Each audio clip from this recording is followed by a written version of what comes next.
Le damos la palabra al doctorando, que tiene 20 minutos, 20 poquitos, para su presentación. Yo voy a colgar aquí ahora tus imágenes, que las tengo ya preparadas, y cuando tú me digas, yo voy cambiando. ¿Okay? Bueno, pues adelante. Ya aquí tienes el Jeffrey, para que Jeffrey, ¿cómo estás? Bueno, muy buenos días. La presentación, la tesis doctoral es la balsa Huancavelica de medio de comunicación prehispánica en el Pacífico americano a factor de desarrollo del Ecuador y del norte del Perú.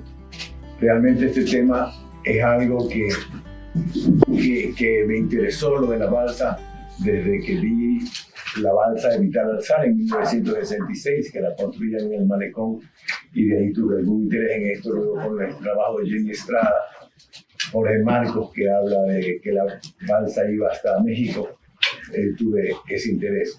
También en la Copa Galápagos, que yo participé, de Salinas a Galápagos, me llamó la atención cómo las corrientes lo llevaban al norte de Galápagos, como quien dice hacia México o a ese camino a Mesoamérica. En todo caso, el trabajo implica también en una primera parte todo el aspecto del ámbito geográfico, del ámbito del ambiente, del clima, de la oceanografía en la región, que es un poco peculiar, porque hay una corriente del Humboldt que va hacia el norte, hay también un área muy tórrida, muy lluviosa en el área del Chocó, que prácticamente hace difícil que por ahí en esa zona naveguen las balsas, y también hay un fenómeno periódico que es el Niño. Sobre las embarcaciones en América del Sur se han hecho diferentes trabajos. Clinton Edwards es uno de los más importantes. Él define que en efecto de Esmeraldas para el norte lo que habían eran canoas de un solo tronco, grandes canoas. La balsa se da en el Ecuador y el norte del Perú. Luego hay una balsa de Totora en Trujillo y en la zona de allá. Están las balsas en la zona del desierto del sur del Perú y del norte de Chile, de cueros del lobo marino. Y luego hay una balsa de corteza de árbol en la Patagonia chilena. Esas son las embarcaciones originarias de esta zona, que todos los pueblos eran pescadores. De balsas hay muchos tipos de balsas. Hay balsas grandes, pequeñas, hay balsas de pesca. Esta es una balsa en la costa del Perú que todavía existe actualmente. La de acá es una fotografía de una gran balsa que transportaba a comienzos del siglo pasado desde las playas de Pimentel a los barcos, que no había muelle todavía en el Perú. Y acá tenemos una ilustración de una balsa que era también vivienda en Guayaquil. Y acá hay otra fotografía de 1890. Los elementos que se utilizan para hacer una balsa son muchos. Son muchos y incluye el propio palo de balsa, el Laochroma pyramidale, que es fundamental, que es una madera especial que se da en América desde México hasta Bolivia. La caña guadúa, con que se arman muchas partes de la balsa. También está el mangle para los mástiles, el algarrobo, el faique, que es una madera muy dura que se utiliza para hacer las guaras. Y también hay para amarrar bejucos, cabuya y también zapanes de corteza. Se utiliza también el algodón para las velas, cade y bijao, copey, que es una grasa que se utilizaba para impermeabilizarlas, y las anclas de piedra. Todos esos elementos se dan en la región en donde se daba la balsa. Ahora, ¿desde cuándo hay la balsa? Eso es algo difícil de determinar, pero lo que sí tenemos claro es que en la península de Santa Elena, en la costa del Ecuador, hay el desarrollo de la cultura valdivia desde 4.400 años antes de Cristo. Por las diferentes etapas cerámicas, en esa cultura no solo es una cultura cerámica, sino es una cultura agrícola que va después de Las Vegas, que ya era sedentaria, con horticultura y con mucha pesca, pero no había ni cerámica ni había agricultura como tal. Ahora, es importante notar que quizás un momento de inflexión importante para que se pueda haber desarrollado la balsa, que habrá comenzado como una simple plataforma de madera, se da con la expansión de la cultura valdivia, que es en la etapa tardía de la cultura valdivia, más o menos 2000 años antes de Cristo, hacia los 1500 antes de Cristo. Entonces, de la península de Santa Elena se expande, tanto hasta San Isidro, donde hay asentamientos Valdivia, y a la Emerenciana en el Oro. Estos son zonas donde hay ríos permanentes. En la península no hay. Entonces seguramente hubo un desarrollo demográfico importante y necesitaban expandirse para este asunto. Es fundamental decir que para que la balsa se haya podido utilizar como un medio de navegación oceánica, en una plataforma, tiene que haberse desarrollado, inventado el elemento que es la guara, que hace como una quilla movible que permite que la balsa navegue contra el viento. De otra manera, eso derrapa y no puede tener dirección. Ahora bien, hay muchos estudios que comienzan por los años 70, 80 de arqueólogos en las diferentes costas del Pacífico, y hay unas coincidencias. Isabel Kelly, por ejemplo, en 1980 habla que la cultura machalilla, la cerámica machalilla, se reproduce en Capacha unos años después en el oeste de México, más o menos entre 1650 y 1250. Previendo entonces que hubo un contacto que hizo que algunas de las tecnologías de esa cerámica vaya al oeste de México. También hay unos trabajos de Michael Coe de 1960 que hablan de cerámica de la cultura chorrera, es decir, entre 1200 y 1000 años antes de Cristo, a la zona de Ocos en Guatemala. Esa es una cerámica muy especial, de una, digamos, pintura iridiscente, que es muy peculiar. Y dicen estos arqueólogos, lo mismo que Alison Poulsen, que habla en 1974 de la cerámica de la época Wangala, que aparece en Guanacaste, en Costa Rica, entre el año 100 y 100 antes y 100 después de Cristo. Y lo raro, lo que es peculiar, es que esto no aparece en el resto, estas cerámicas no aparecen en el resto del recorrido. Por eso que se habla de que han sido hechas a través de transferencias a larga distancia por el mar. Esto que hay sobre la cerámica es más contundente en el asunto de la tecnología metalúrgica.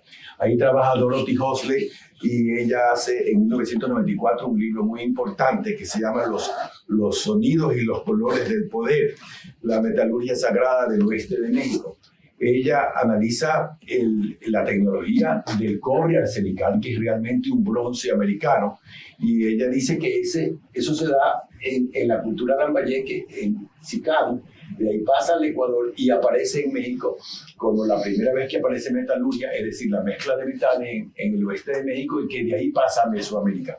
Esto para el año 900 después de Cristo, aproximadamente. El libro de ella causó una impresión muy grande porque contundentemente decía de esta comunicación a larga distancia entre los pueblos de la costa de Perú y Ecuador con los de México, porque tampoco se dio ese desarrollo metalúrgico en el camino.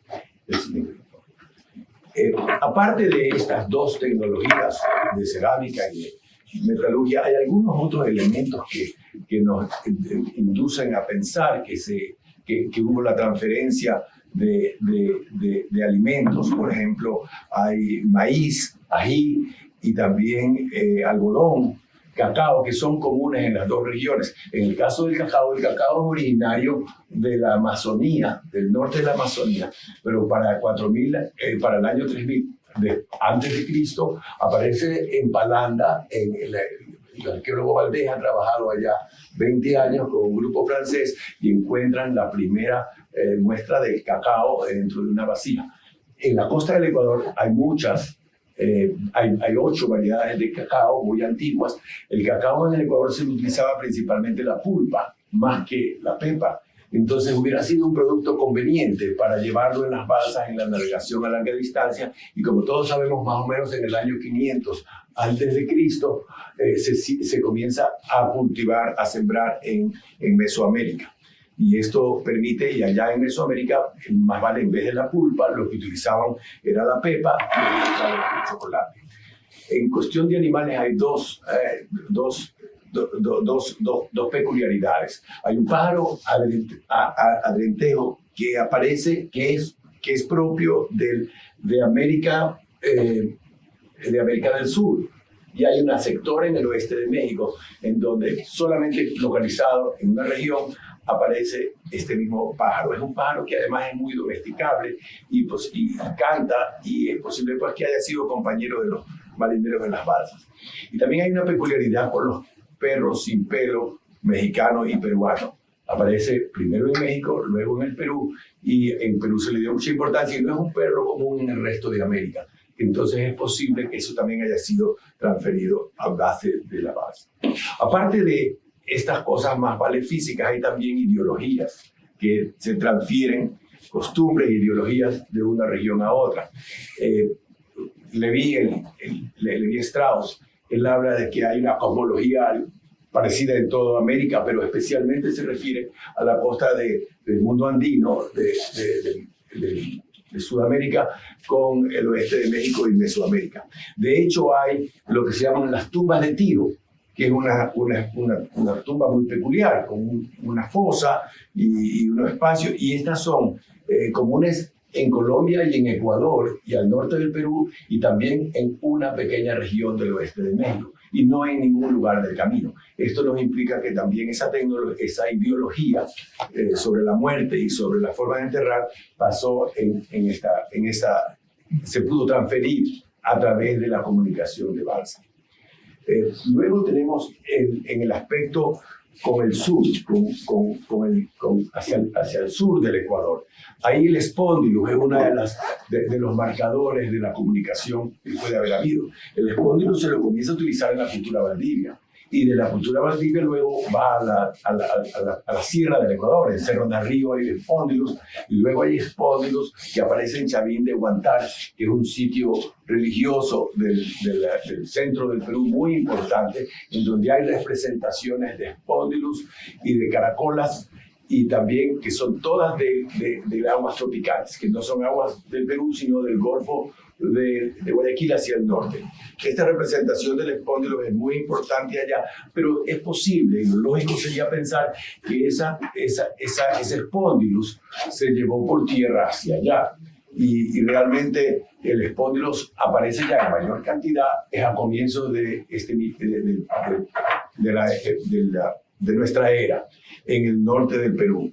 En Chimú, en Moche ya había una utilización del espóndilus. Benjamín Carter es un estudioso del tema y él hace diferentes etapas de la mayor utilización del espóndilus, hablando inclusive al final de Moche tardío y comienzo Chimú de la era de las chaquiras, que se utilizaron mucho en las joyas que se dedicaban. Ahora, hay un asunto interesante. Hay una leyenda que la relata Cabello Balboa con todas las referencias de los diferentes líderes que hubieron en el norte del Perú, en la zona de Lambayeque, que se llama la leyenda de Nainlap. Y esta leyenda dice que alrededor del año 1100 de nuestra era llegaron a las costas de Lambayeque, en el norte del Perú, el señor Nainlap con todo un séquito de gente y que venían en balsas desde el norte. Esta leyenda realmente es más interesante ver cuando en el sitio de las Huacas Las Balsas, en el sitio arqueológico Tucumán, que es inmenso en el Perú, donde hay también la metalurgia que habíamos hablado del cobre. En ese sitio hay unas representaciones de las balsas. La figura de acá es muy interesante porque ahí hay, están los hombres, la vela, el mástil, los hombres arriba de la balsa, que se comunican con una soga, con los buzos que bucean espóndilus en el fondo del mar, y está rodeado de espóndilus. Esta es una figura muy interesante que habla de la importancia que tenía la cosecha del espóndilus en el fondo del mar, y que esto lo hacían unos balseros, y obviamente no eran de esas costas porque ahí no hay espóndilus sino en el norte, en el Ecuador, en el Golfo de Guayaquil hacia el norte. En todo caso, pasando a la época histórica de la balsa, La primera vez que se ve la balsa o que la describe es en un documento que se llama el documento Samano, escrito seguramente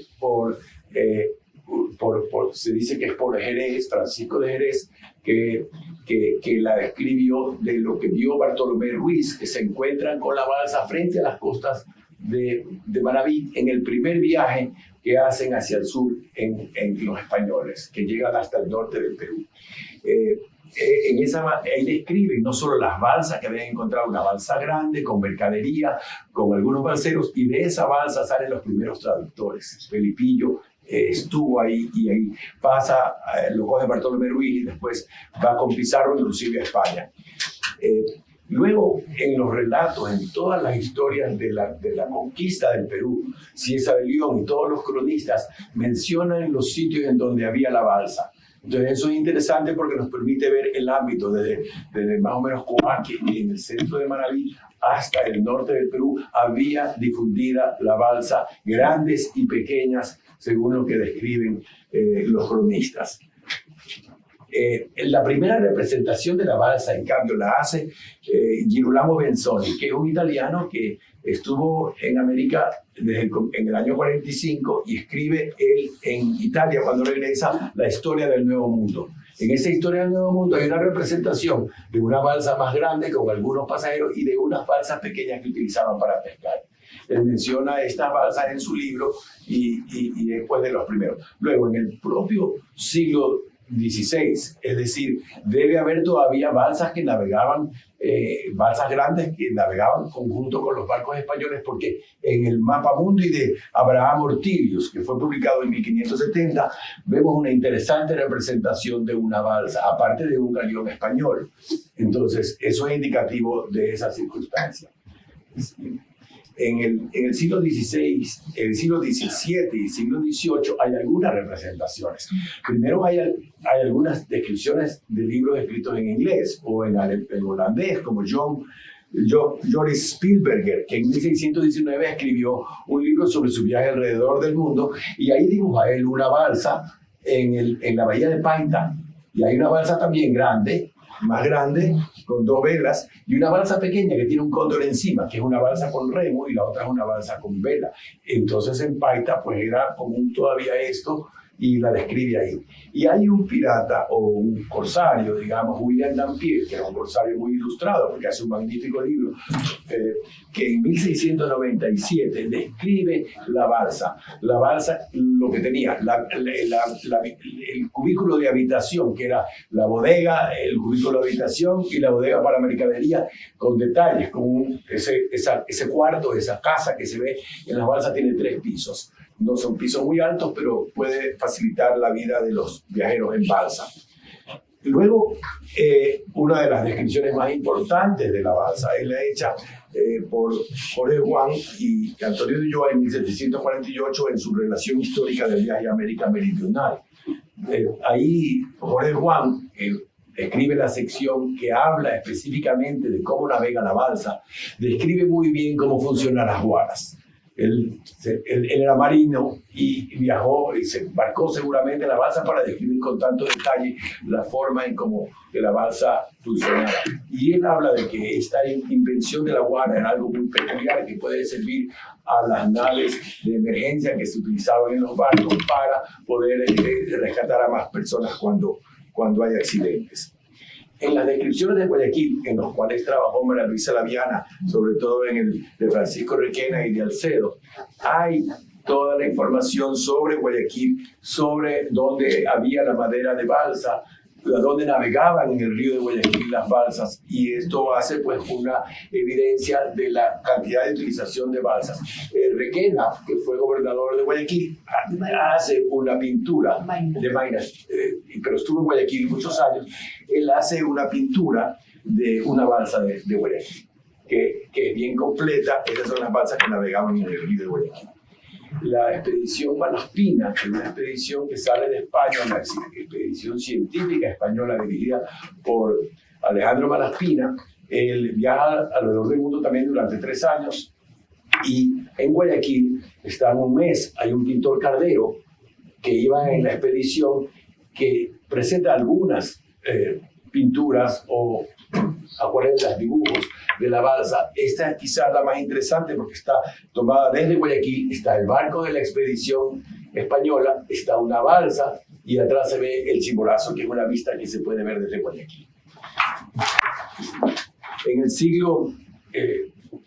siglo XIX todavía se ven muchas balsas en dibujos y en representaciones de europeos. Humboldt, que estuvo en América a comienzos del siglo, dibuja una balsa y la publica en París en 1810. Una balsa comerciando en el río de Guayaquil. Ahí vemos con todos los elementos que la balsa tiene, llevando mercadería. Sobre esta balsa hizo un trabajo interesante Colin McCool, que era director de Dumbarton Oaks y falleció hace pocos años, tratando de definir inclusive qué productos eran los que comerciaban en esa balsa. Aquí tenemos una pintura de Charlton de una balsa más vale de vivienda en Guayaquil, pero Charlton tiene varias pinturas de la balsa. Y la de acá es una pintura de comienzos del siglo XIX, fines del siglo XVIII, de Cardero mismo de la expedición Malaspina, donde vemos algunas balsas, unas navegando y otras amarradas en la ciudad de Guayaquil. Quizás uno de los trabajos científicos más importantes sobre la balsa es el señor Edmund Paris, que era un capitán francés que recorrió el mundo y escribe un libro que se llama Ensayo sobre las construcciones navales de pueblos extraeuropeos. Y aquí tenemos esta representación de la balsa, donde se ven las guaras y cómo funcionan las guaras, donde se ve exactamente todos los elementos de la balsa. Él también resalta la importancia de esa guara y dice que si esa invención se la aplicara en el mundo europeo, serviría para que hayan balsas de rescate en los barcos que pudieran salvar más vidas con la utilización de eso. De hecho, a fines del siglo XIX, la guara se comienza a utilizar y se le llama quilla flexible en los veleros deportivos. En los veleros existe un elemento que es como lo que era una guara. En el siglo XX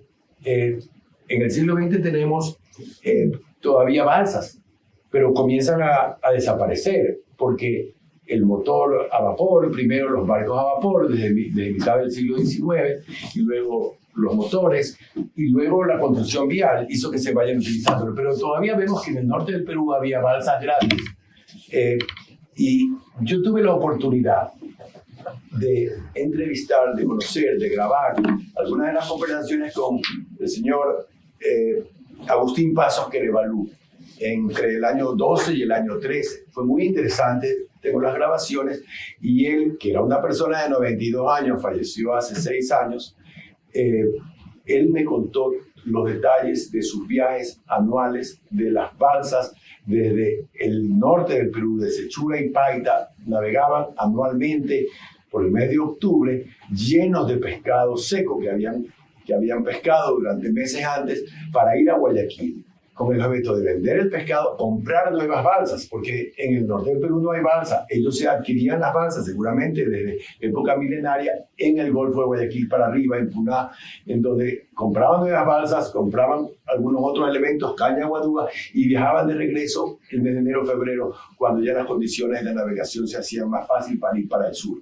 Navegar hacia el sur es más difícil que navegar hacia el norte por la corriente del Humboldt y los vientos predominantes. En el siglo XX todavía han persistido balsas de pesca, las balsas más pequeñas, tanto en playas como en el norte del Perú. Yo las vi en Sechura, en Colán. Hay balsas que todavía se ven en cantidad. Y en Guayaquil, en el río Guayas, hasta los años 50, 60, hemos visto las balsas, pero ya sin vela, que transportaban banano y productos a embarcarse en el río, en los barcos que paraban en el río. Pero ya es la desaparición de las balsas en esa época. Con respecto a otra situación que ocurre en el siglo XX y a comienzos del siglo XXI, han habido varias expediciones de primero un arqueólogo aventurero, Thor Heyerdahl, que en 1947 coge los palos de balsa en Guayaquil y construye él en el Callao una balsa para navegar hacia Oceanía. Torres General no tenía el conocimiento de la Guara y su balsa finalmente encalla en una isla, en un atolón frente a una isla en Polinesia, pero viaja luego, conoce a Emilio Estrada y va a playas y ahí estudian el asunto del funcionamiento de la Guara, Emilio Estrada, y él escribe un ensayo sobre eso. Y luego está Vital Alzar con 2 expediciones, 1966 y 1973. Esas expediciones fueron exitosas y llegaron hasta Australia, la segunda expedición sobre todo. Estas expediciones probaron que una embarcación como la balsa, que se la ve tan frágil, podía navegar y podía hacerlo muy bien, porque ellos tienen libros que relatan su navegación y cómo pescaban en el camino y cómo se proveían del agua lluvia, pero podían hacer estas navegaciones que duraron un mes. En el año 95 y 98, en cambio, hay un americano, un grupo expedicionario, John Hazlitt, que hacen navegación de balsa con la pretensión de ir desde las costas del Ecuador, de Manabí, hacia México. Pero ellos lo hacen siguiendo la costa, como que no quería alejarse mucho. Y en efecto, encuentran en el norte, en el Chocó, frente al Chocó, que eran unos giros calientes que impedían que la balsa avance, se demora mucho, se comienza a podrir la balsa con el tedero naval y que la afecta, y las 2 expediciones fallaron. La una llegó a Costa Rica y la otra a Panamá, y las 2 expediciones que hicieron. Quizás la falla era la falla de Hazlitt no era ver que el camino a México no iba siguiendo la costa, sino que iba siguiendo hacia el oeste, hacia Galápagos, el norte de Galápagos, y ahí era mucho más fácil y seguramente no con mucho tiempo llegar a México, como lo hacían los Spielberger y algunos de los navegantes oceánicos de la época colonial. Hay un asunto con respecto que desaparece el uso de la balsa ya en Guayaquil como un medio de navegación, excepto por los casos de las embarcaciones pesqueras. Sin embargo, desde 1917, 1918, comienza a exportarse la madera de balsa. Primero, durante la guerra, hay una compañía ecuatoriana de balsa muy grande que forma un señor francés que hace su negocio en Guayaquil, que se lo utilizaba para las alas de los aviones. Esa utilización fue creciendo con el tiempo, pero relativamente poco, y se la utilizaba para aislantes, para hacer modelos, para hacer modelos de casas y también para juguetes. Y sin embargo, en los últimos años, la exportación de balsa del Ecuador se ha crecido tremendamente. Ahora hay grandes plantaciones de balsa, porque hay un mercado nuevo desde hace 15 años que son los eólicos, los molinos eólicos.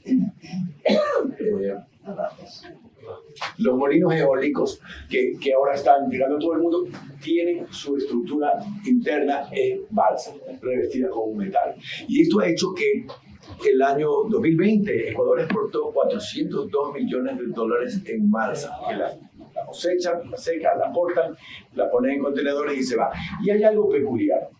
La balsa se da entre México, el sur de México y Bolivia.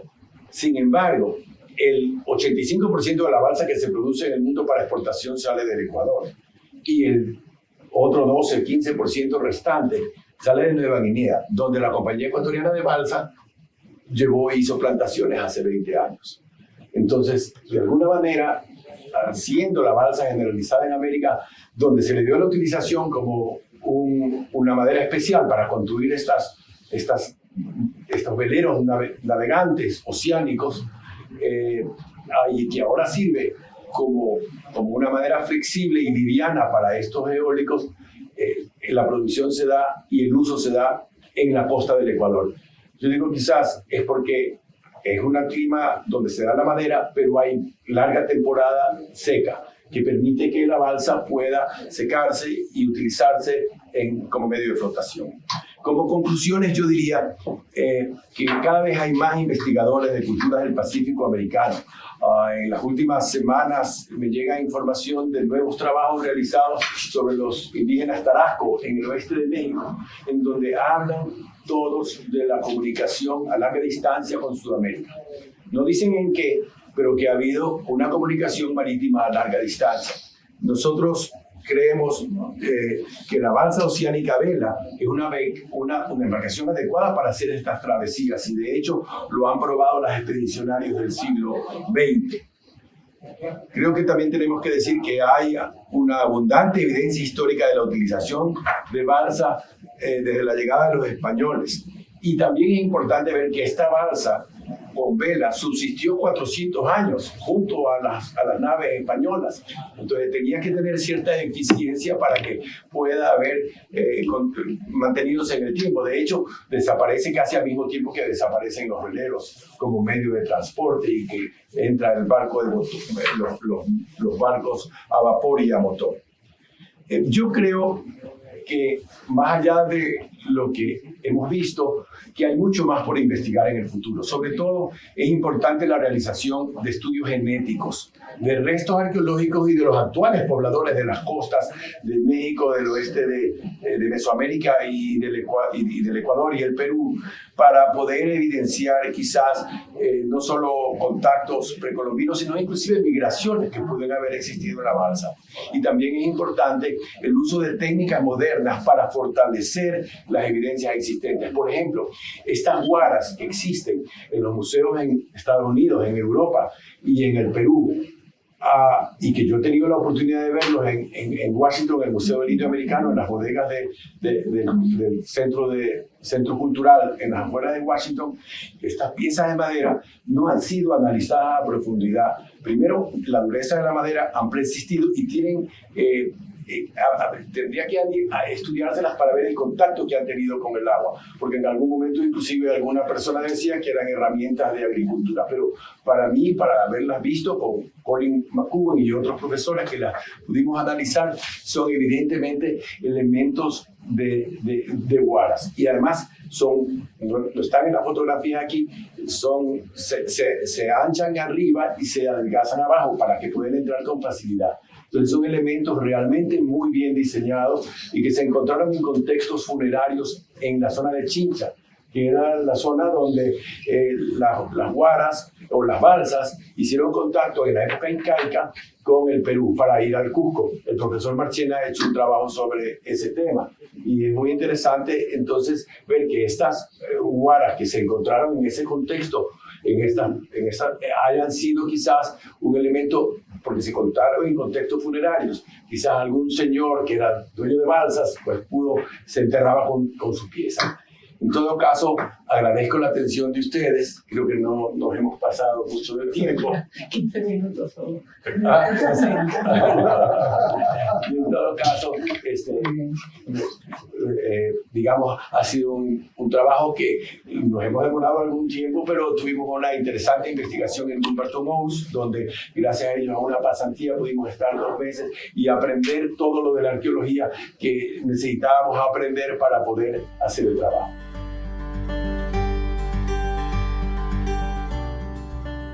Y bueno, estoy feliz también de estar en la tesis doctoral de Benjamín Rosales, a quien desde luego conozco también hace no de toda la vida, pero sí hace bastante. Y bueno, es el interés de su trayectoria y se ve incluso hasta en el público que hay, ¿no? Que no es frecuente que haya una tesis doctoral de alguien que no es residente de la propia ciudad, de la universidad donde la presenta, y que tenga este público, lo cual quiere decir el interés despertado. Salta a la vista que es un doctorando atípico, ¿no? Atípico, y no solo porque, digamos, por motivos generacionales, que somos de la misma generación tribunal, digamos, y doctorando, sino realmente porque, bueno, todos ustedes lo saben, ¿no? Pero Benjamín Rosales, pues, un ingeniero, diplomático, empresario, tiene una trayectoria muy acreditada en distintos campos. También una trayectoria acreditada, me consta, en la historia. Y es miembro numerario, miembro del número de la Academia Nacional de Historia del Ecuador. O sea, pero esto es sorprendente porque él no tiene formación de historiador. Y claro, quiero decir, no tiene, pero quiero decir mejor, no tenía. porque claro, ya hace unos años aquí en esta universidad hizo el máster en historia dirigido por ti, ¿no?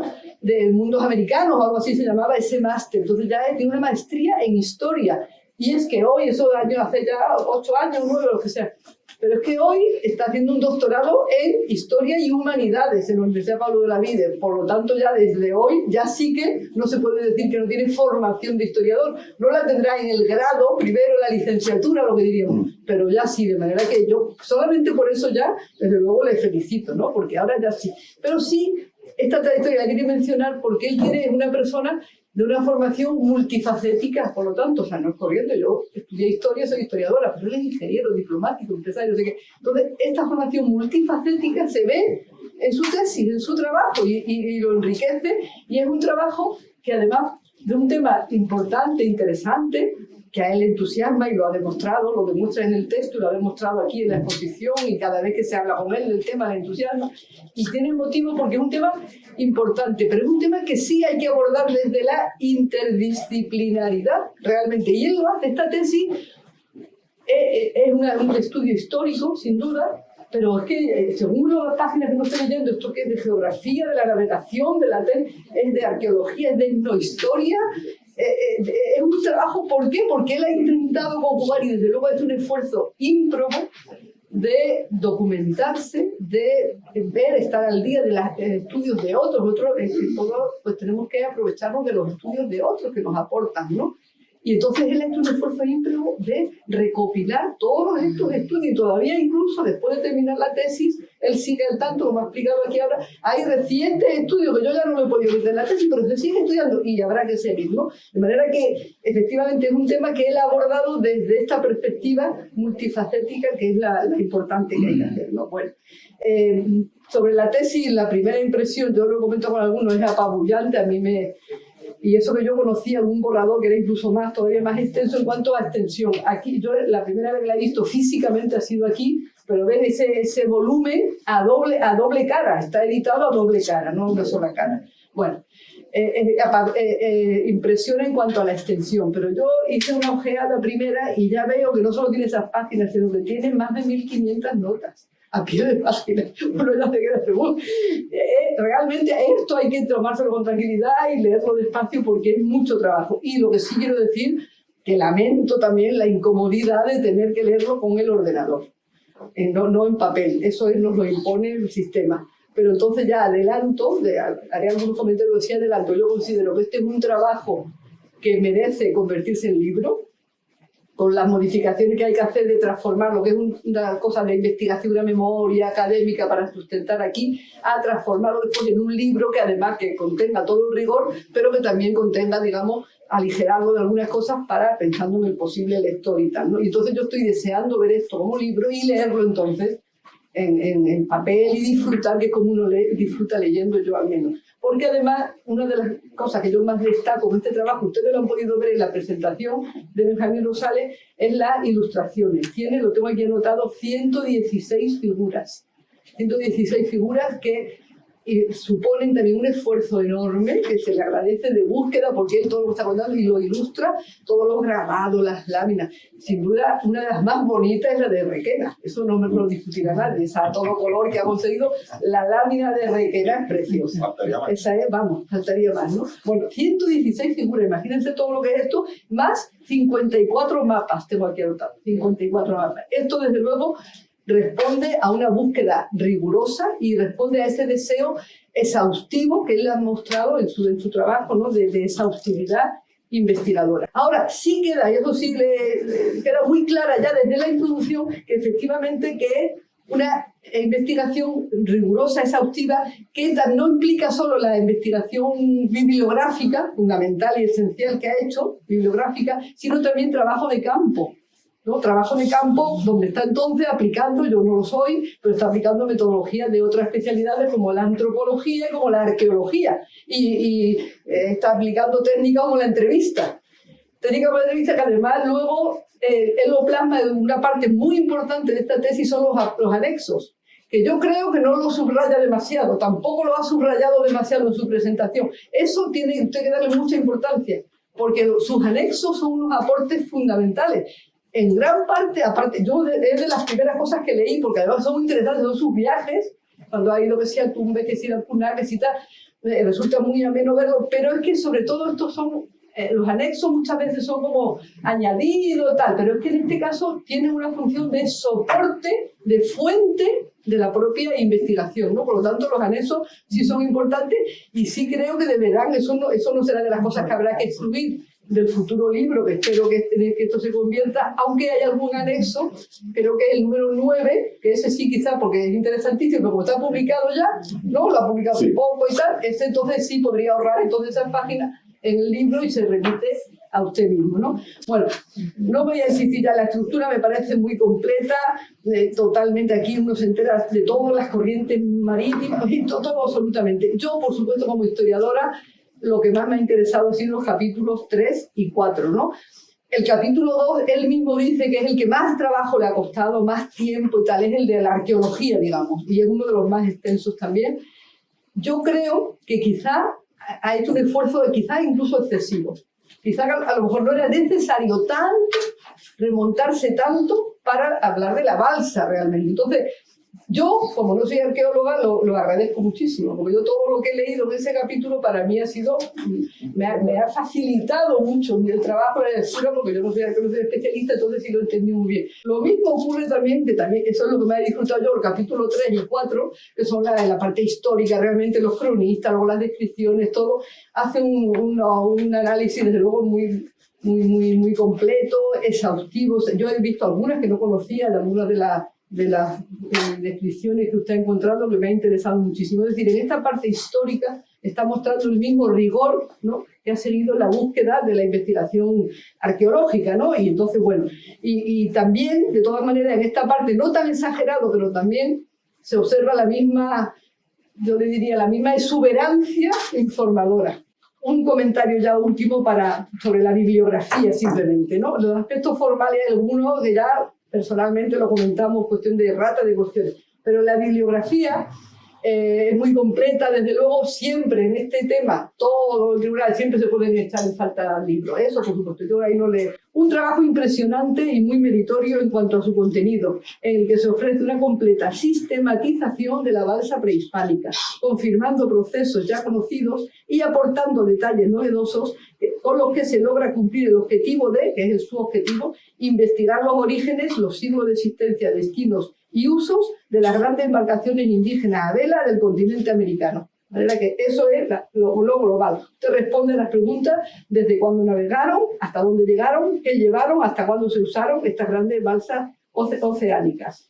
Un excelente trabajo, un aporte muy valioso como obra de consulta. Espero que pronto tengamos ocasión de ver esta tesis doctoral convertida en libro y entonces poder disfrutar más aún de su lectura. Mi enhorabuena al doctorando por su polifacética trayectoria profesional, por su consagración como historiador y por esta importante tesis. Y felicidades también a su director. Hola a todos y saludos y muchísimas gracias para mí tener esta oportunidad para participar en esta defensa de tesis y también estoy muy agradecido de tener la oportunidad de leer este tesis doctorado. No tengo muchas palabras formales de decir. Yo he escrito mucho sobre los detalles de tesis, pero yo creo que ese es una tesis magnífico y muy importante, porque es uno de los más, yo creo que es más concienzudo, completo, detallado y expansivo libro formulando un libro sobre este tema de la balsa blanca. Y como hemos visto en la presentación del señor Rosales, este balsa y el tema de la balsa tiene conexiones muchas diferentes redes de investigaciones antropológicas, arqueológicas y históricas.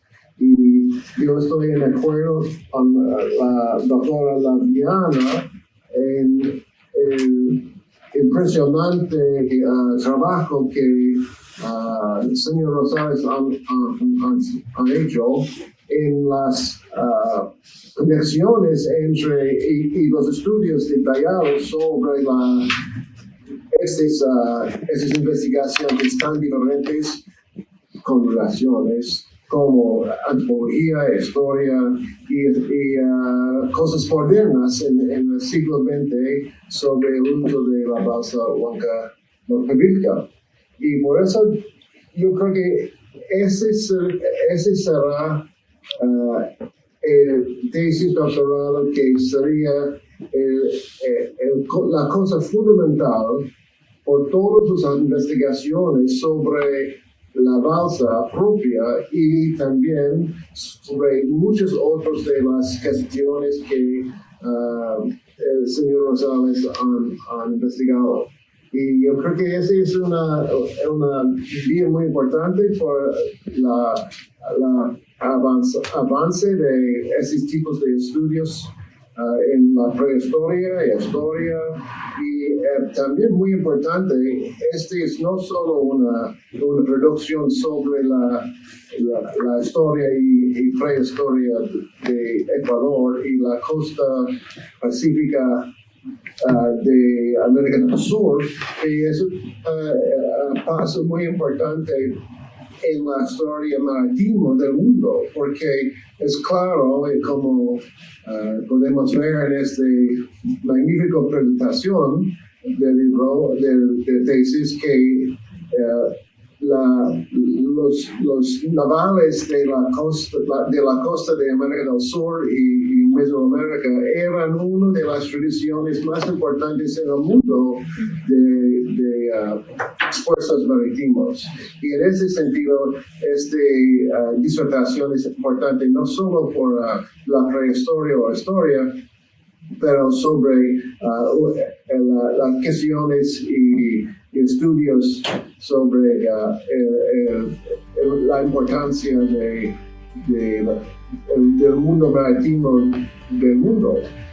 Y por eso estoy muy agradecido de tener la oportunidad de leerlo y de estar aquí hoy día. Gracias. He seguido los avances y tus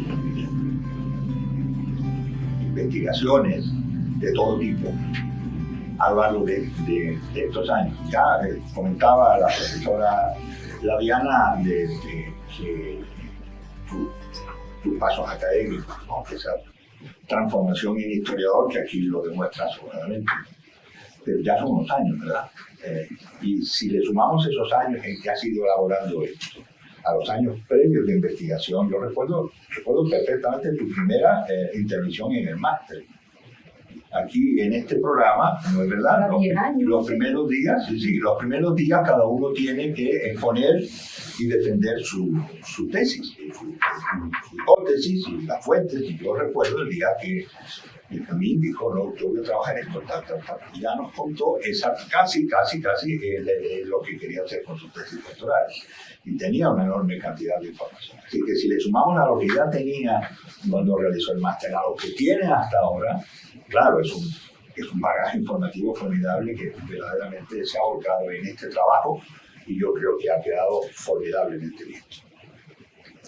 Quiero insistir en la calidad del mismo, por ejemplo, nada más que a través, y ya te lo han resaltado, en la lista de figuras, es una cosa impresionante, ¿no? Y además tú has dividido bien entre figuras, mapas, tablas, etcétera, ¿no? Y solamente la relación de figuras, que son un montonazo, ¿no? Son 116. Has hecho un trabajo gráfico formidable que merece, como ya te lo ha comentado María Luisa, una edición muy potente. Y luego los mapas me parecen fundamentales. me parece fundamental. Hace un gran trabajo también sobre los mapas, porque esto es un tema de una geografía.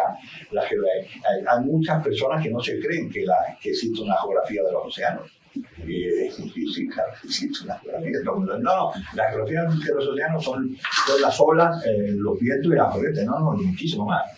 Toda una geografía que tiene una relación casi dialéctica entre el mar y la costa. No se entiende una cosa sin la otra, y eso tú lo has explicado formidablemente bien, así como las tablas y la enorme cantidad de documentación que hay aquí, no solamente la bibliografía, sino las fuentes documentales en las que se ha basado. Quiero comentar también algo sobre el esquema, y aquí sí veo la mano del profesor Miura, como yo creo que ha intentado ir domando este caballito de Totora que había por aquí, para que finalmente esto tuviera estructura de tesis. Yo estoy de acuerdo también con la profesora Laviana que el uso de los subcapítulos, a lo mejor simplemente por enumerarlos así, te complica un poco más la lectura, complica un poco más el esquema, cuando no hace falta, ¿no? Simplemente geografía regional sería el 1.1 y embarcaciones autóctonas sería el 1.2, y no necesitas señalar que esto es un subcapítulo, claro, si está dentro del capítulo como tal, ¿no?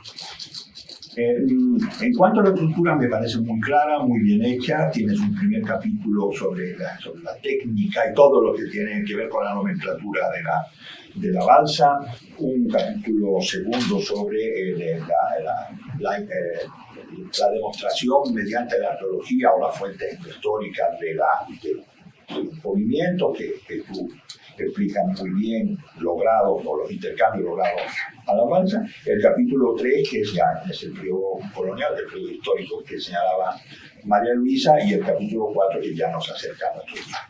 De todos ellos, el capítulo 1 a mí me ha parecido interesantísimo.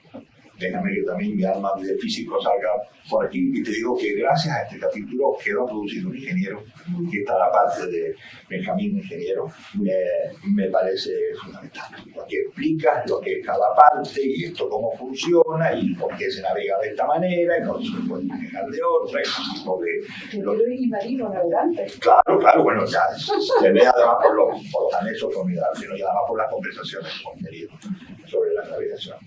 Eso me ha parecido interesantísimo. Nada menos que ¿por qué me parece interesante? Porque yo he tenido mismo muchas conversaciones sobre la balsa, y en general sobre las embarcaciones, también en el Caribe, ¿no? Las embarcaciones indígenas.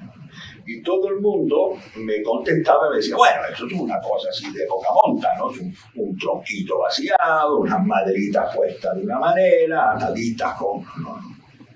Esto es mucho más serio, esto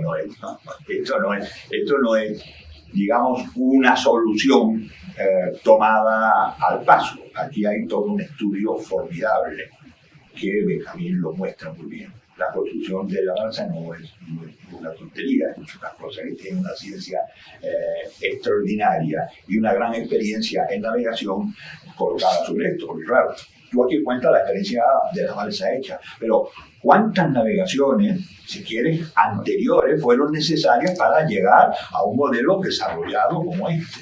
Porque es sumamente interesante, y no lo dice, pero a mí me encantaría que lo dijeras en algún momento, que la balsa que él estudia, la balsa Huancavilca, apenas iba a sufrir modificaciones, interesante, ¿no? Desde el siglo XV o XVI hasta casi nuestros días. Cambia un poco el tamaño, bueno, sí. Pero en realidad el gran invento es un invento del siglo XV como mínimo. Pertenece a la historia antigua americana. Ahora, ¿cuántas navegaciones, cuántos ensayos, cuántas posibilidades de error se tuvieron para poder lograr algo tan desarrollado ya en el siglo XV? Tan desarrollado que no necesitó hasta nuestros días grandes modificaciones. Simplemente a la balsa no. O sea, no es un problema de la balsa. El fin de la balsa no está generado por la balsa, está generado por el triunfo del vapor, fundamentalmente. Ni siquiera de la vela. Estamos hablando de una balsa a vela, es un producto técnicamente muy desarrollado, que yo creo que aquí lo explica bien, pero yo creo que todavía esto le podría dar más importancia. Aquí tu faceta como ingeniero debería no ser tímido en ese tema y dar una explicación mucho más, o sea, desarrollar este punto técnico, porque me parece fundamental, porque entre otras cosas demuestra que los pueblos precolombinos tuvieron un desarrollo técnico formidable, no solamente en la arquitectura, no solamente en la construcción de grandes edificios, como en el mundo andino, sino además en el desarrollo de productos técnicos tan excelentes como este. No son pueblos territoriales, también son pueblos maritoriales, porque efectivamente el Gran Pacífico no solamente es una vía, es una fuente de recursos, como el pescado y todo esto, ¿no? Sino además es una vía de comunicación muy fuerte. Solamente hay que pensar que, por ejemplo, no sé si yo creo que te serviría como argumento. Estoy leyendo ahora, o terminé de leer hace poco, las memorias de Valcárcel, el gran historiador y pensador peruano, Emilio Valcárcel. Y como lo más normal del mundo, él está contando que ustedes saben, él vivió en el Cusco, pero fue diputado nacional en el Perú en los años 20-30, 1920. Bueno, pues cada vez que se iba de Cusco a Lima o volvía de Lima a Cusco, la mitad del camino lo hacía por mar. Esa era la ruta. O sea que cuando pensamos en el mar, no pensemos ahora, claro, porque hay autopistas, ahora porque los carros son potentes, pero en 1930 todavía Valcárcel, para ir del Cusco a Lima o de Lima al Cusco, la mitad del camino, es decir, iba paralelo a la costa hacia el sur y luego de una vez subir la sierra. ¿Por qué? Porque hacerlo por dentro significaban semanas de camino. O sea que el mar, el Pacífico, en el Perú y en el Ecuador y en la costa colombiana era y es la vía normal de comunicación hasta la construcción de las carreteras, las panamericanas, pero tú has visto construir las panamericanas. Bueno, todavía en Ecuador, y nos reiremos juntos, en la sierra, cuando yo me perdía en algún sitio, decía, ¿y dónde? Dice, no, a La Pana. La Pana era cualquier carretera asfaltada, era La Pana ya. Pero eso es muy moderno. Y es de los años 60, las panamericanas son de los años. O sea que hasta los años 60 todavía la comunicación formal en el Perú para ir a Trujillo o para ir a Cusco se hacía en buena parte formal. Es decir, que el mar es mucho más importante de lo que pensamos. Y desde luego, ni no digamos nada, las grandes comunicaciones entre Chile y el Perú, nada menos que llevan los productos entre ellos, el trigo chileno, todo eso se hacía por mar y no se hacía por tierra. Es decir, que esto es sumamente importante para entender cómo la balsa en realidad, bueno, es el camino ordinario de comunicación en un continente. El capítulo segundo, estoy muy de acuerdo con lo que te ha comentado María Luisa. Yo creo que aquí has hecho un esfuerzo que se nota grandísimo por tener que explicar la cultura valdivia, por tener que explicar todas y cada una de las culturas para ir explicando los nexos, los elementos comunes. Creo que se puede aliviar bastante. No creo que nadie vaya a usar tu texto para enterarse de la cultura valdivia. Pero yo creo que con que colocaras los elementos que tú consideras que fueron producto de la intercambio sería más que suficiente sin tener que saber lo mismo que luego cuando llegas al periodo histórico, efectivamente, nadie creo que se vaya a enterar quién es el ingeniero, que ya sabemos que es propiedad aquí de la doña, a tocarlo. No es necesario que explique su biografía, ni la de Mala Espina, ni la de Humboldt. Entrar al grano directamente y el que quiera saber más, porque como mínimo recurra a Wikipedia o otro mucho trabajo especializado, desde luego con Requena está claro que tiene que haber. Y el último capítulo me vuelve a gustar mucho también, porque son experiencias contemporáneas que demuestran cómo la balsa ha seguido estando ahí, aunque no ha sido, ¿cómo se llama?, invisibilizada.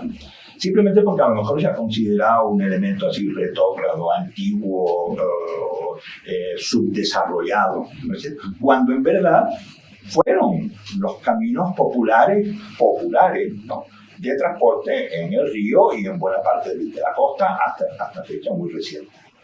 y desde luego todas tus experiencias volcadas en la navegación que empata el capítulo 4 con el capítulo 1. Eso me ha parecido interesantísimo y por supuesto los anexos son formidables. Voy a terminar con una frase que voy a buscarla. Yo llegué a esto de la balsa y me enteré cuando trabajando a Sarmiento de Gamboa, cuando llegamos a nada menos que al episodio formidable de Yupanqui con Chumbi Niña Chumbi. El fragmento no lo has metido en el texto, podrías meterlo porque es verdaderamente extraordinario. Lo tiene, pero a pedacitos, ¿no? Lo tiene, y además lo ha fragmentado en dos partes. Es verdaderamente formidable porque tú dices la leyenda de que vinieron, bueno, aquí están los documentos de Sarmiento, que también lo corrobora Balboa, donde dice, no es que el Inca y su gente se fueron, ¿no?, a buscar estas islas y la encontraron. Pero es fantástico porque nunca vi que ningún avión de TAME, ni luego de las compañías ecuatorianas, se llamaran Antarqui.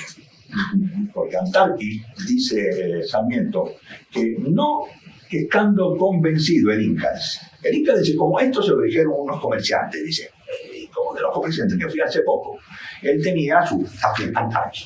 ¿Y quién era Antarqui? Antarqui era un gran mago que tenía y que volaba. Yo creo que el primer avión de TAME es el primer avión ecuatoriano, es Antarqui, evidentemente. Entonces, como Antarqui fue, vio las islas, él dijo, efectivamente, ahí hay unas islas, entonces fue de el Inca. ¿Y cómo fue la gran expedición? Que fueron y volvieron, y las cosas que trajeron. Y la frase final, que yo creo que podrías incorporarla a la tesis de Sarmiento, que fue formidable.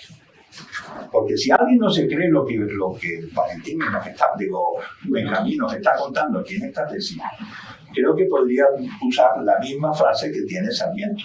Le dice, como todo esto de la isla, del que vuela y de no sé qué, que trajeron a Quijados de burro y totopay, y que la gente negra, como eso no se va a creer, eso no se cree. Dice, eso pasa porque la gente no conoce bien este continente. Porque si conociera bien este continente, se daría cuenta que todas estas cosas aquí suceden. Me parece que sería una frase estupenda para explicar que por más fantástico que parece todo lo que tú a mí estás contando, es que la gente no conoce.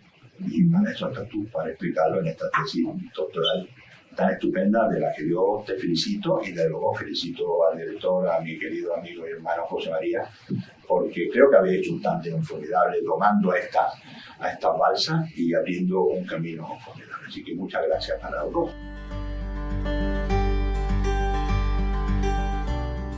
Bueno, muchísimas gracias a ustedes tres por sus comentarios. Realmente sí hay aspectos del trabajo, pues como ustedes han observado, que pueden aligerarse para esto se convierta en un libro. A mí sí es de mi interés que eso ocurra, porque creo que es necesario resaltar la importancia que tuvo la balsa como un medio de navegación y comunicación de estas grandes áreas de civilización en América, el mundo andino y Mesoamérica. Es decir, en cuánto quizás contribuyó este medio de comunicación para que estas dos regiones resalten sobre el resto de pobladores del continente americano antes de que lleguen los españoles. Entonces me parece que sería muy importante hacer eso, y todos los comentarios que ustedes han hecho son muy importantes para poder llegar a hacer un trabajo como ese. Sí, sobre lo de la balsa Huancavilca y esa parte que yo digo que es medio contradictorio, que es porque los peruanos dicen que la balsa es tupecina. Hay una controversia que los peruanos dicen la balsa es nuestra y nosotros la balsa es Huancavilca. Entonces, en efecto, quizás el título no debería de ser la balsa Huancavilca, sino la balsa oceánica del oeste americano, pero nosotros en el Ecuador la conocemos como Huancavilca. Y quizás es la balsa Valdivia, pero Valdivia tampoco no era el nombre sino puesto ahora modernamente. Huancavilca era un nombre que le ponían los propios incas a los pobladores de la costa del Ecuador donde había la balsa. Entonces, pero lo que yo hago es decir en ese lado, bueno, es que los últimos que lo utilizaron no eran descendientes de Huancavelica, sino de los Tayanes. Pero claro, ahí habría que ver algo para que no podemos decir que la balsa sea solo ecuatoriana. Ahora estas cosas de la frontera pues no deberíamos de ser de importancia, pero la balsa es también del norte del Perú. Ese comentario luego quisiera pues todo esto que ustedes nos han dicho, los comentarios que tú has hecho también sobre Sarmiento, el efecto, hay que quizás resaltar más esos aspectos que Sarmiento mismo ya decía que esto parece inverosímil. Y ahora algunos dicen, no, pues cuando uno oye algunos, digamos, historiadores o personas de Europa o de Norteamérica, algunos piensan que no existía un medio de comunicación como este. Jeffrey ha dicho algo muy importante, que es que si nos ponemos a ver el origen de la vela o de la navegación a vela en el mundo, digamos, occidental, se habla que es en Egipto y que se habla que es en Egipto hace 6.000 años, 5.000 años. Bueno, quizás esta vela se inventa en América no mucho después. Estaríamos hablando, según lo que yo digo acá, son 2.000 años para que puedan haber navegado a México, son casi 4.000 años atrás. Entonces, ¿cómo se inventa? Así mismo en la India o en Egipto, en la misma, casi tan antiguamente. Bueno, quizás pasó lo mismo con la cerámica. La cerámica Valdivia también es muy antigua. Entonces, pero nos sorprende en un momento dado pensar que eso fuera así. Entonces, me gusta mucho lo que dice Kilter, el profesor Kilter, que la balsa debe ser parte de la historia de la navegación del mundo, que ahora, como tal, casi no se la considera. Entonces, yo creo que uno de los objetivos de ese trabajo era, en efecto, para resaltar eso, para resaltar que estos pueblos americanos pues, tuvieron un desarrollo, digamos, para llegar a hacer una navegación de esta naturaleza en medio mar océano. Cuando vemos el mar y cuando navegamos en el mar, vemos que, claro, no es tan difícil llegar a México. Uno coge el velero y seguramente está allá en 8 días, 9 días, según la época del año. Y no sabemos cuánto tiempo demoraban. Yo alguna vez he hablado con Vital Alzar, tuve la oportunidad de tenerlo en mi casa y se murió hace poco 5 o 6 años.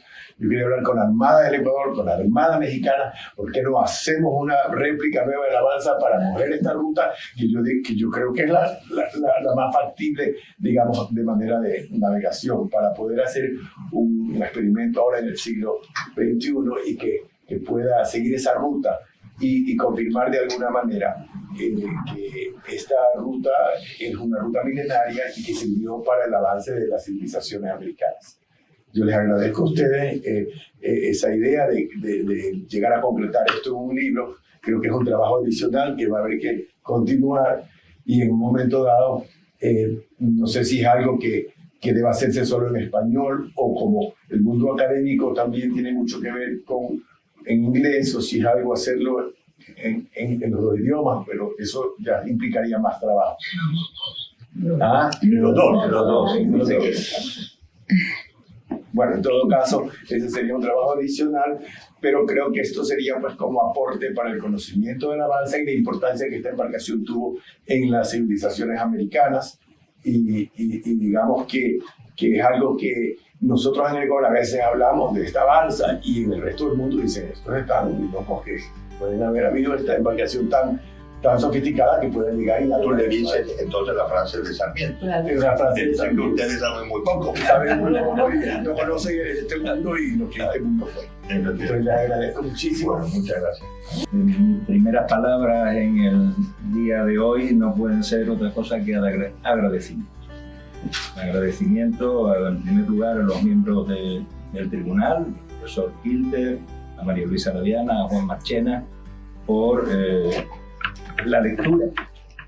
Solo por la lectura del texto ya el esfuerzo es enorme, por su disposición y por todas las recomendaciones que le han hecho a Benjamín, que seguro que va a tener a bien incorporarlas y mejorar el texto en todo lo posible. Y también permítanme la breve mención, por las dificultades que tuvimos el día de ayer, al personal de apoyo del postdoctorado, que ha estado pendiente para que seamos capaces de solventarlos todos y que la tesis por fin se pudiera defender. Así que muchas gracias a ese apoyo desde posgrado a la realización de este acto. Y lo segundo, unas felicitaciones. Yo creo que hay que felicitarse.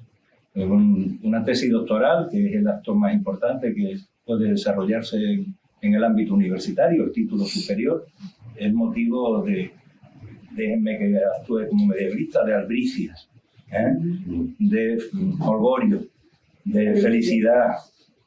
Es un momento para congratularse, para estar satisfecho, para ver que el camino iniciado hace ya 10 años, por fin, culmina en un proceso ante un tribunal que ha valorado de esta manera al trabajo presentado. Así que yo me felicito como universitario, felicito a la Universidad Pablo Olavide por haber conseguido que esto se produzca, al departamento, al área de conocimiento del área de Historia de América, a la Facultad de Humanidades, al posgrado, es decir, a todos aquellos que de una manera u otra han participado para que esto sea posible. Y por supuesto a la persona que lo ha hecho posible. No puedo sino felicitar a Benjamín. Llevamos 10 años carteándonos, escribiéndonos, viéndonos. Y miren, pues este trabajo ha sido posible por Benjamín Rosales Valenzuela. Primero por su persistencia, porque cuando iniciamos la primera redacción del texto, él persistía en lo que decía el profesor Marchena, que este mundo es diferente. Y esa persistencia es la que nos tiene hoy aquí. Y junto a la persistencia había otro elemento que a mí me llamó la atención desde el primer momento, que era la curiosidad.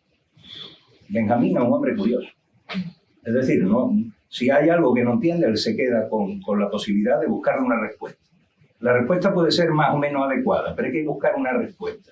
Por eso esos largos textos, en algunas ocasiones, que si bien en la parte que se ha suprimido, ¿verdad, Benjamín? Pues verían que ha habido un recorte sobre el texto inicial, porque se necesitan respuestas. Y eso lo complementa, las respuestas solo pueden tener una vía. Es estudio y dedicación. Entonces, entre la curiosidad, la persistencia, el estudio y la dedicación, pues yo también he de estar satisfecho y agradecerle una cosa a Benjamín, haberme permitido acompañarlo en ese camino, que él, a partir del día de hoy, puede andar solo, igual que lo podía haber andado solo mucho antes, pero al menos ya desde este momento, yo espero que cuando este tribunal dé la calificación, pues usted siga andando solo, con el camino trazado, porque si tiene curiosidad, persistencia, estudio y dedicación, lo podrá hacer. Muchas gracias, señor presidente del tribunal, y de nuevo mi agradecimiento a los miembros del tribunal por su dedicación y por estar aquí en el día de hoy.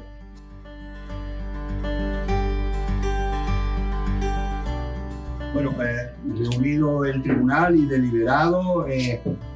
deliberadas sus opiniones sobre la tesis, ha decidido concederle la máxima calificación de sobresaliente por unanimidad, mención cum laude y mención también para premio extraordinario. Así que...